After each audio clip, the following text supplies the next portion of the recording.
வணக்கம் ஃப்ரெண்ட்ஸ், நான் உங்கள் மணி பேசுகிறேன். இன்னைக்கு தருமபுரிக்கு தான் போகிறோம். பேச வண்டியில் தான் போகணும். சண்டேன்றதால போச்சம்பள்ளி சந்தை இருந்துச்சு. இங்கே கோழி வாங்கினாங்க அவங்க. நம்ம கொல்லாபுரி கோயில் ரீச் ஆனோம். அங்கே சாமி கும்பிட்டு அங்கேருந்து கிளம்பும்போது எத்தனை பேர் கொல்லாபுரி போகும்போது இறங்கி சாமி கும்பிட்ருக்கேன்னு சொல்லுங்கள்.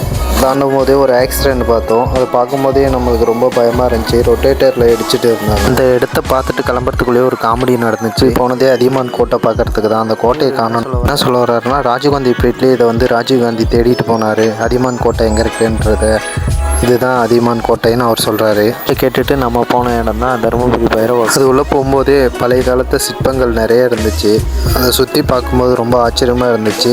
உங்களை எத்தனை பேர் அந்த கோவில் போயிருக்கீங்கன்னு சொல்லி தருமபுரி போகிறவங்க மிஸ் பண்ணவும் போங்க. இந்த நம்ம 2 மணிக்கு போனதால் அந்த கோவில் க்ளோஸ் ஆயிருந்துச்சு. 4 மணிக்கு தான் ஓப்பன். அதனால் வெயிட் பண்ணி கோவிலை திறந்தோன்னு அதை பார்க்கும்போதே நம்ம உடம்புல ஒரு வைப்பு. கோவிலை பற்றி தெரிஞ்சு எனக்கு கமெண்ட் பண்ணுங்கள். முடிஞ்சு நம்ம போன இடம் தான் சிவா ரெஸ்டாரண்ட். அந்த இடத்துல போயிட்டு நம்ம ஒரு மினி மீல் சாப்பிட்டோம். ரொம்ப அருமையாக இருந்துச்சு. வெளியே வந்து பார்க்கும்போது வெரைட்டியான ஸ்வீட்ஸ் எல்லாம் நம்ம இதை சாப்பிட்டு பாருங்கள். நம்ம பிக்கப் பண்ண இடத்துலேருந்து அவங்கள ட்ராப் பண்ணியாச்சு. நம்ம டியூட்டி முடிஞ்சிருச்சு. நம்ம ஓகே, பாய்.